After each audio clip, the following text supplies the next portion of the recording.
Hola a todos y bienvenidos. Hoy vamos a empezar un capítulo fundamental, el comienzo de la iglesia. Vamos a mirar cómo, después de la muerte y resurrección de Jesús, ese pequeño grupo de discípulos pasó a convertirse en un movimiento imparable que cambió la historia. Vamos a ver qué fue lo que realmente dio origen a la iglesia, cómo se organizaban, qué creían y por qué su mensaje empezó a expandirse con tanta fuerza. Así que te invito a quedarte, porque entender los primeros pasos de la iglesia es entender también nuestras raíces como cristianos. Fue en Palestina, la histórica tierra de Israel, donde la iglesia del Nuevo Testamento apareció por primera vez en la historia. Es difícil establecer una fecha. Si decimos que la iglesia comenzó en Pentecostés, no tomamos en cuenta la vida y el ministerio de Jesús. Si decimos que la iglesia comenzó con él, debemos recordar el hecho de que el ministerio de Jesús surgió de la vida del judaísmo. Es mejor, por lo tanto, decir que la iglesia surgió de la vida y obra de su Señor y que se transformó en su testigo universal en Pentecostés. El mensaje de Jesús era sencillo. Él predicaba que el reino de Dios estaba cerca y que los hombres podían entrar en él por medio del arrepentimiento y la fe en el Evangelio. El arrepentimiento que Jesús requería era por la desobediencia a la ley de Dios. Esta ley estipulaba que los hombres debían amar a Dios por sobre todo y a su prójimo como a sí mismos. El amor es el cumplimiento de la ley. Cuando la desobediencia trae aparejada la falta de amor, el arrepentimiento restablece el equilibrio entre el hombre y Dios y entre el hombre y su prójimo. El Sermón del Monte ilustra de muchas maneras cómo la relación vertical, el hombre con Dios, y la relación horizontal, los hombres entre sí, pueden ser mantenidas y fortalecidas. El Evangelio es la buena noticia de que Dios perdona a los que se arrepienten y los recibe como a hijos. Al mismo tiempo, la predicación de Jesús no era un mensaje completamente nuevo. Surgió del Antiguo Testamento y continuó a un nivel más profundo. A medida que Jesús llevaba a cabo su ministerio, preveía el conflicto inevitable entre su mensaje espiritual y el de la obediencia externa que presentaban los fariseos. Jesús se preparó para morir y así lo anticipó a sus discípulos. En la fiesta de la Pascua, probablemente a los 33 años, sufrió la crucifixión. Su muerte, sin embargo, no fue simplemente la muerte de un mártir. Fue una muerte salvadora, llena de vida para aquellos que ven en ella la absoluta y total obediencia a la ley de Dios. En este sacrificio Jesús dio su vida para redimir a muchos. Después de su muerte se levantó victorioso.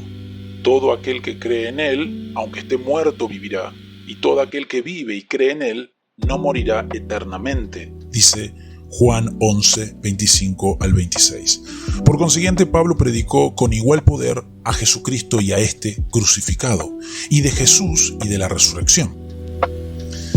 Desde su nacimiento, lo humano y lo divino estaban unidos en él. Sin embargo, esta unión era tan natural que ninguna de las dos naturalezas en ningún momento parecía algo agregado o casual en relación a la otra. Él nació y creció como otros niños. Creció en sabiduría y en estatura y en gracia para con Dios y los hombres. Él pasó hambre, fue tentado, se cansó, tuvo conocimientos limitados, podía indignarse y enojarse, era sociable y compasivo, oraba, y al final fue crucificado y muerto. Al mismo tiempo expresó pretensiones y llevó a cabo actos solamente atribuibles a Dios. Nadie, dijo, conoce al Hijo excepto el Padre, y nadie conoce al Padre excepto el Hijo, y cualquiera a quien el Hijo lo quiera revelar. Mateo 11, 27. Antes de que Abraham existiera, Él existía. Perdonó pecados, lo que es prerrogativa divina. Recibió adoración, dio el Espíritu Santo a sus discípulos. Él es el Cristo en quien las esperanzas mesiánicas se cumplen. La Iglesia ha visto un profundo misterio en estos dos aspectos de la vida de su Señor, pero nunca ha visto nada extraño o que no fuera natural en ellos.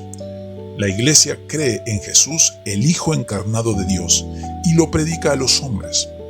El secreto de nuestra religión es algo muy grande. Cristo se manifestó en su condición de hombre, triunfó en su condición de espíritu y fue visto por los ángeles. Fue anunciado a las naciones, creído en el mundo y recibido en gloria.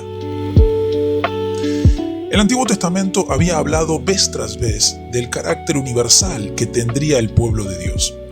El fundamento más firme de esta expectativa era el hecho de que el Dios que redime es también el Dios que creó todas las cosas. Si bien el hombre se ha tornado pecador, el Creador no abandona su obra.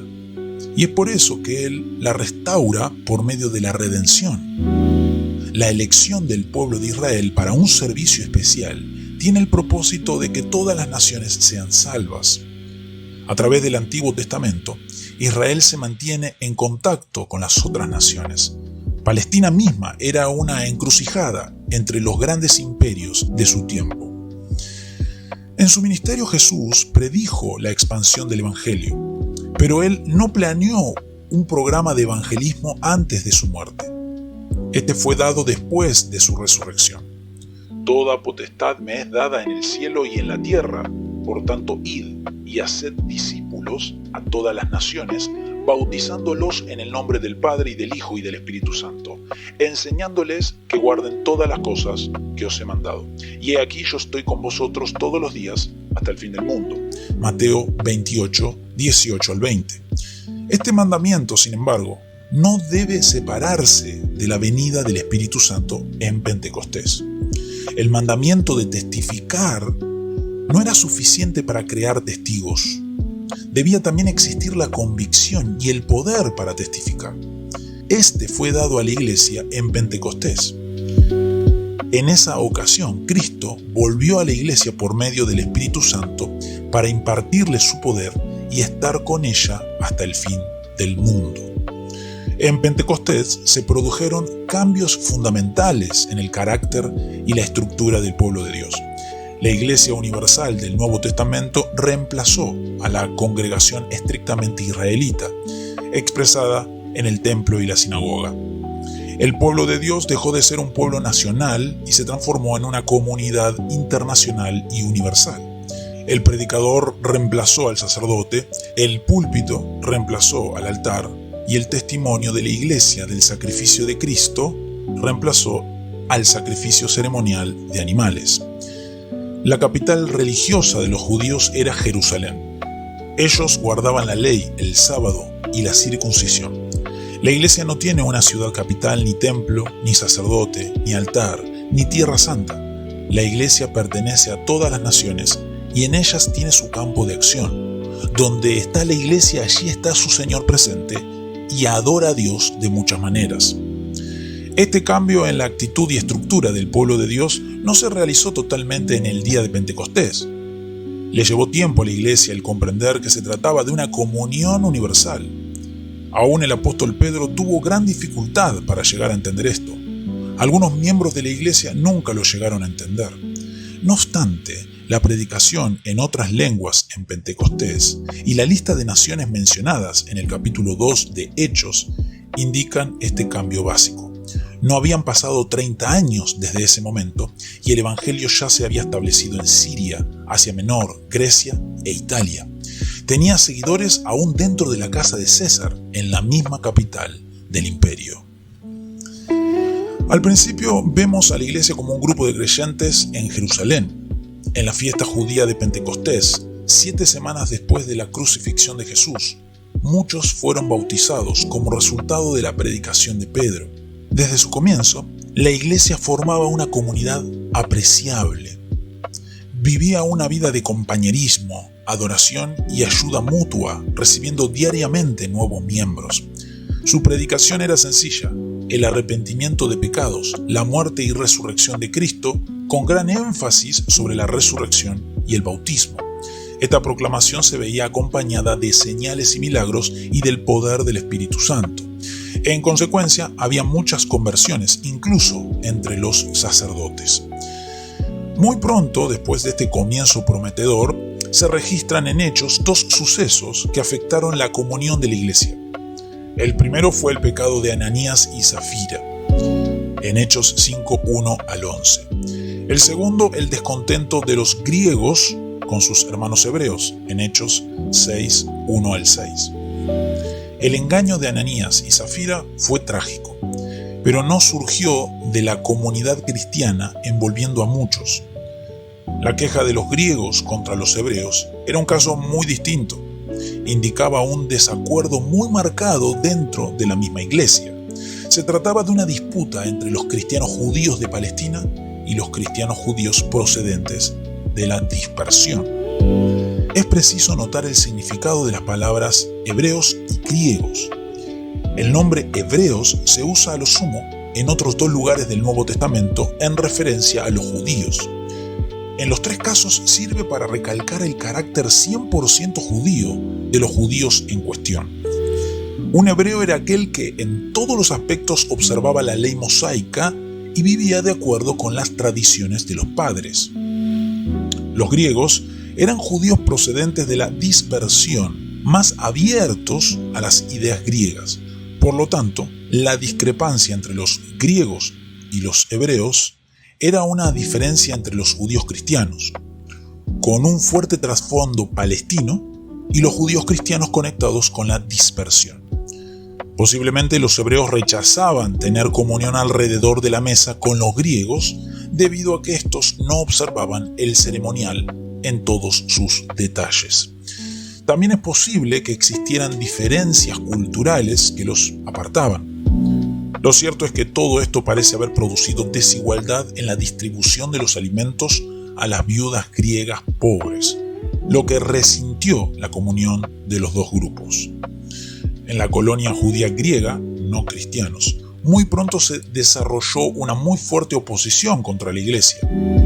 Esto es evidente por el relato del apedreamiento de Esteban. Todos sus acusadores pertenecían a la dispersión: cireneos, alejandrinos, cilicianos y asiáticos. Todos ellos, que pertenecían a la sinagoga de los libertos, posiblemente eran miembros de una congregación de judíos que habían vuelto a Palestina de la cautividad, traídos por los romanos. Aunque parezca extraño, los judíos hebreos no fueron los primeros perseguidores de la iglesia, sino más bien los judíos griegos.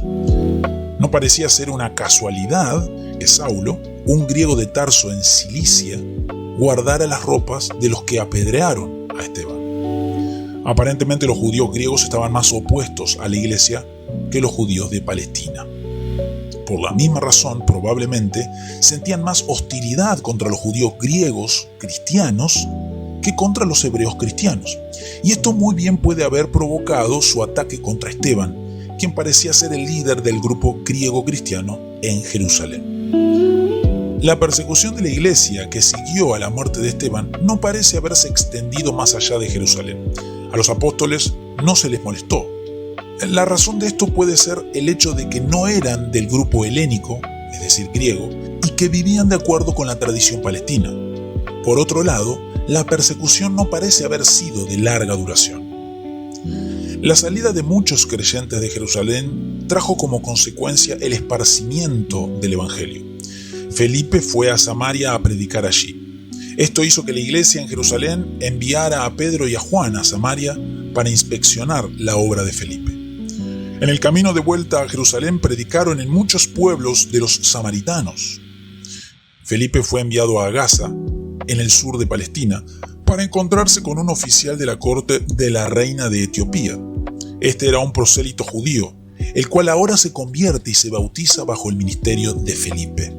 Esto lo encontramos en Hechos 8. Pedro se fue a la costa para predicar en Jope y Cesarea. Su visita a estas ciudades abre sus ojos al significado total del evento de Pentecostés, o sea, que tanto los gentiles como los judíos podían ser seguidores de Cristo y miembros de la iglesia. Como resultado, bautiza a un hombre que no era judío, Cornelio, un centurión del ejército romano. Por este hecho, la iglesia de Jerusalén le pidió cuentas, pero aceptó con gozo el informe de Pedro, reconociendo que también a los gentiles ha dado Dios arrepentimiento para vida. Es evidente que la iglesia de Jerusalén ejercía una supervisión estricta sobre la predicación del evangelio fuera de Jerusalén. Veremos más adelante cómo enviaron a Bernabé a Antioquía cuando oyeron que allí había echado raíces el Evangelio. Unos 13 o 14 años más tarde, convinieron en el bien conocido concilio llevado a cabo en Jerusalén que los convertidos gentiles no debían estar sujetos a la ley mosaica. Concedieron la completa libertad del Evangelio a los gentiles, pero ellos mismos no la usaron. El resultado de esta actitud pronto se hizo evidente. A pesar de la predicación de Felipe, Pedro, Juan y otros, el Evangelio no progresaba en Palestina. Parecía que la razón de esto fuera el hecho de que la iglesia en Palestina se hizo una iglesia estrictamente hebrea. Aparentemente, el elemento griego no volvió a Jerusalén después que la primera persecución había cesado. El carácter hebreo de la iglesia en Jerusalén era tan fuerte que más tarde, en una ocasión, aún Pedro temía comer con los cristianos gentiles en Antioquía cuando algunos hermanos de la iglesia en Jerusalén vinieron de visita. Esto está en Gálatas 2, 11 al 14. Como resultado, no se desarrolló ningún fervor misionero. No era posible que la iglesia fuera cristiana y judía al mismo tiempo. Los eventos en Palestina entre los años 62 y 70 mostraron cuán cierto era esto. Casi terminaron con ese cristianismo a medias de la iglesia hebrea. La nación judía nunca había olvidado la gloria y el reino de David, ni la independencia que había disfrutado entre los años 142 y 69 a.C., cuando quedó bajo el dominio romano. Después del 60 después de Cristo, los judíos planearon una revuelta contra los romanos. Muchos líderes judíos aconsejaron en contra, pero no fueron oídos. Los judíos cristianos tuvieron que escoger entre respaldar o no esa rebelión. Finalmente optaron por ir en contra de la revuelta. Alrededor de esa época, Santiago, el hermano del Señor y líder de la iglesia en Jerusalén, fue muerto. En el año 66, los cristianos decidieron dejar Jerusalén. Emigraron a Pela, una ciudad gentil al otro lado del Jordán, donde permanecieron hasta después de la caída de Jerusalén. Nunca más fueron considerados como verdaderos judíos. Alrededor del año 84, los líderes judíos en Palestina comunicaron a todas las sinagogas en todos los lugares que todos los judíos cristianos debían ser excluidos de sus asambleas. Por lo tanto, un cristiano judío ya no podía permanecer cristiano y a la vez retener su conexión con la comunidad judía. Muy pronto la iglesia, cuyas raíces estaban en el Antiguo Testamento, cuyo Salvador era judío, cuyos apóstoles fundadores eran todos judíos y cuyo libro sagrado había sido escrito por judíos, se transformó en una comunidad de gentiles. Aún los judíos cristianos helenistas comenzaron a encontrarse extraños en la comunidad que había surgido de la vida y obra del Mesías judío. El triste curso del cristianismo palestino no debe permitir que cerremos nuestros ojos a su tremenda significación en la historia de la Iglesia Universal. El comienzo del cristianismo está unido en forma inseparable a la Iglesia judía. Los primeros años en la vida de la Iglesia fueron años totalmente judíos. La primera predicación del Evangelio entre los gentiles se efectuó por medio de testigos judíos.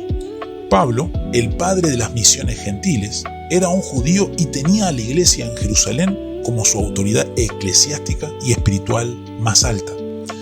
Fue un concilio de la iglesia judía el que hizo posible la participación total de los gentiles en la vida de la iglesia. La iglesia en el mundo ha surgido de la iglesia de Judea. La iglesia totalmente gentil de nuestros días nunca debería olvidar la gran deuda que tiene hacia la iglesia totalmente judía, la cual es su madre espiritual. El joven que guardó las ropas de los helenitas que apedrearon a Esteban era un judío de la dispersión llamado Saulo. Era de la ciudad de Tarso, en la provincia romana de Cilicia, en el Asia Menor, que hoy es Turquía. Era un estricto fariseo, y en la época en que Esteban fue apedreado, probablemente un estudiante en la escuela del gran maestro Gamaliel en Jerusalén. Saulo era un enemigo del Evangelio y particularmente de los judíos de la dispersión o helenistas que lo creían. En la persecución que siguió a la muerte de Esteban, Saulo asolaba la iglesia y entrando casa por casa, arrastraba a hombres y mujeres y los entregaba en la cárcel. Algún tiempo más tarde, respirando aún amenazas y muerte contra los discípulos del Señor, pidió a las autoridades judías que lo enviaran a Damasco para perseguir allí a los creyentes. Fue en el camino a Damasco que el Señor Jesús glorificado le apareció, y Saulo se convirtió en un convencido discípulo de Cristo, así como antes había sido su enemigo acérrimo.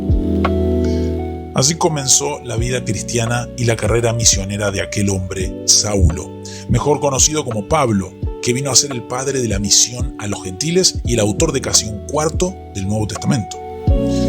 Los 30 años que siguieron a su conversión fueron de la mayor importancia para la vida de la iglesia. En el curso de esos años, Pablo hizo las 3 siguientes contribuciones de gran valor. Durante los 3 largos viajes misioneros que hizo, plantó el evangelio en Asia Menor, Macedonia y Grecia. Entre las iglesias que fundó, Efeso y Corinto, se destacan por su posición estratégica y por el largo tiempo que Pablo trabajó en ellas. 12 años pasaron desde que Pablo se convirtió hasta el momento en que emprendió su primer viaje misionero, 36 al 48 después de Cristo. Con la excepción de algunas breves referencias en Hechos y en algunas de sus cartas, no tenemos ninguna información acerca de esos años silenciosos. Posiblemente los ocupó haciendo trabajo evangelístico en Cilicia y Siria. Hechos 15, 23 al 41 y Gálatas 1, 21 hacen referencia a creyentes e iglesias en esas regiones que podrían ser el resultado de la obra de Pablo en esos días. Una incertidumbre similar está asociada con los últimos años de Pablo. Sabemos que al terminar su tercer viaje misionero en el año 57, Pablo fue arrestado en Jerusalén y llevado a Roma como prisionero en el año 60. En el 63 se le dio la libertad. Luego fue arrestado otra vez en el 66 y muerto al año siguiente durante la persecución de Nerón en el 67. Mientras se hallaba bajo arresto en Roma entre el 60 y el 63, se le permitió vivir en su propia casa, como resultado de su carta a los romanos, de su largo cautiverio allí y finalmente de su martirio en Roma. Sin duda Pablo afectó el desarrollo del cristianismo en Roma.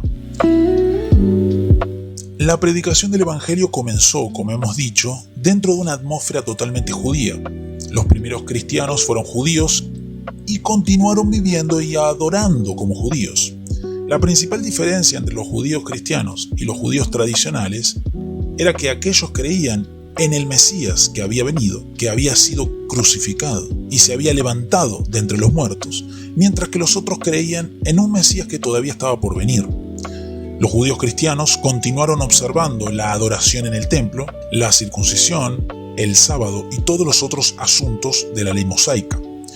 Cuando el evangelio alcanzó a los gentiles, los cristianos judíos esperaban que los creyentes gentiles recibieran la circuncisión antes de ser bautizados.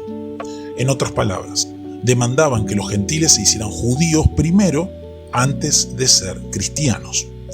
Pablo nunca aceptó este punto de vista. Él mantenía que los creyentes gentiles podían ser bautizados como gentiles. Lo acertado de la posición de Pablo se comprobó al final de su primer viaje misionero. Al dar cuenta a la iglesia de Antioquía de la conversión de los gentiles, algunos cristianos vinieron desde Jerusalén proclamando que si no os circuncidáis conforme al rito de Moisés, no podéis ser salvos. Este fue un punto muy importante con el que se vio confrontada la iglesia. Pablo llevó el asunto al concilio de apóstoles y ancianos en Jerusalén. Luego de un largo debate, el concilio estuvo de acuerdo con Pablo, pero pidió a los gentiles que no ofendieran a los cristianos judíos con su conducta respecto a ciertas costumbres judías. La decisión del consejo o concilio fue una gran victoria para el evangelio, pero no fue una victoria que diera fin a la disputa. El desacuerdo entre los creyentes judíos y las iglesias gentiles continuó hasta después de la destrucción de Jerusalén por los romanos en el año 70. Pablo, pues, no alcanzó a ver el triunfo total de su teología misionera. A través de su ministerio fue combatido por los judíos y por los cristianos judíos. Su carta a los Gálatas muestra el peligro en que se encontraba su obra. A veces parecía estar solo en esta lucha. No obstante, persistió hasta el fin. Unos pocos años después de su muerte, el desmoronamiento de la cristiandad judía en Palestina y el continuo progreso del evangelio fuera de Palestina disiparon la amenaza judía. Desde ese momento, la iglesia continuó hacia adelante, ganando nuevas victorias y haciendo frente a nuevos enemigos. No menos importante es la contribución de Pablo a la Iglesia Universal por medio de sus cartas. En un sentido general, las mismas tratan de la fe de la Iglesia y la vida de la Iglesia. Por fe queremos significar la enseñanza respecto a la salvación y por vida, la conducta de aquellos que reciben esta salvación. La carta de Pablo a los romanos se ocupa de la enseñanza en los capítulos 1 al 11 y de la conducta en los capítulos 12 al 16. La primera carta de Pablo a los Corintios, por otro lado, está dedicada mayormente a la conducta, aunque trata al mismo tiempo importantes temas como la resurrección y la unidad de la iglesia. Las cartas de Pablo tienen mucho que decir acerca del Señor resucitado y exaltado. Sin embargo, el ejemplo de Jesús con su vida santa en un mundo pecador no se menciona mucho. Por esta razón, conviene siempre leer los escritos de Pablo a la luz de los evangelios. Las enseñanzas de Jesús y su ejemplo tal cual aparecen en los evangelios, y el significado de la vida, muerte y resurrección de Jesús tal como los presenta en sus cartas Pablo, deberán ser objeto siempre de un énfasis paralelo en la iglesia. El relato de la iglesia primitiva presentado por Lucas en los Hechos da la impresión de que todo el movimiento del cristianismo se dirigió a Europa al oeste. Esto no es del todo exacto. Hubo extensión también en otras direcciones, pero como no se registra en el Nuevo Testamento o solo se menciona al pasar, el hecho es menos conocido que el crecimiento de la iglesia en Europa. Esto se debe a que la otra extensión se produjo en regiones que luego quedaron casi todas bajo el control musulmán. Estas áreas estaban en los países que hoy se conocen como Egipto, Siria, Irak y Armenia. No se sabe cuándo el evangelio llegó a Egipto. El predicador Apolos, a quien encontramos en Hechos 18 y a quien Pablo menciona en el primer capítulo de Primera de Corintios, era un judío de Alejandría, pero no se nos dice dónde llegó a ser discípulo. Un informe posterior indica que fue Marcos quien primero predicó el evangelio en Egipto y estableció la iglesia en Alejandría. Lo que sí sabemos es que en el curso del segundo siglo Alejandría llegó a ser un centro importante de la iglesia cristiana. Tal como en Egipto, el origen de la iglesia en Etiopía, hoy Abisinia, es también desconocido. La tradición dice que un joven cautivo de Tiro, hoy Líbano, la fundó. Lo que sí parece cierto es que en alguna época durante el siglo IV, Atanasio, obispo de Alejandría, nombró a Frumentius como obispo de Axum, en lo que en ese entonces era Abisinia del norte. De acuerdo con la tradición, Frumentius es el joven que estuvo cautivo en Tiro. Hay más información acerca de la extensión de la fe cristiana en ciertas regiones al norte y al noroeste de Palestina. Ya en Hechos 4 leemos de creyentes en Damasco, capital de Siria. A unos 450 kilómetros del norte de Damasco estaba Edesa. Era la capital de un pequeño país, Osroene, situado sobre el cambiante borde entre los imperios romano y persa. Tenía contactos comerciales con Armenia al norte y con Siria al sur. El cristianismo entró allí en la primera parte del siglo II, probablemente desde Antioquía o Damasco, por cuanto Edesa, como ellos, hablaba el idioma siriaco. A unos 450 kilómetros al este de Edesa, al otro lado del Tigris, estaba Arbela, una antigua ciudad de Asiria. Allí hubo convertidos antes del año 100. Desde estos dos centros, el cristianismo se extendió a las regiones de alrededor, especialmente en Armenia. Próximamente tendremos ocasión de ver cuán diferente fue la historia de estas comunidades cristianas aún antes del advenimiento de los musulmanes, en comparación con el cristianismo en el Imperio Romano. Al principio del siglo II, el cristianismo se había establecido en Cartago, ciudad que habría de jugar un papel preponderante en la historia de la Iglesia. También había entrado en las Galias, que es ahora Francia, especialmente en las ciudades de Lyon y Viena. A mediados del siglo II, el cristianismo se había esparcido sobre un área que formaba una especie de triángulo desde el este al oeste.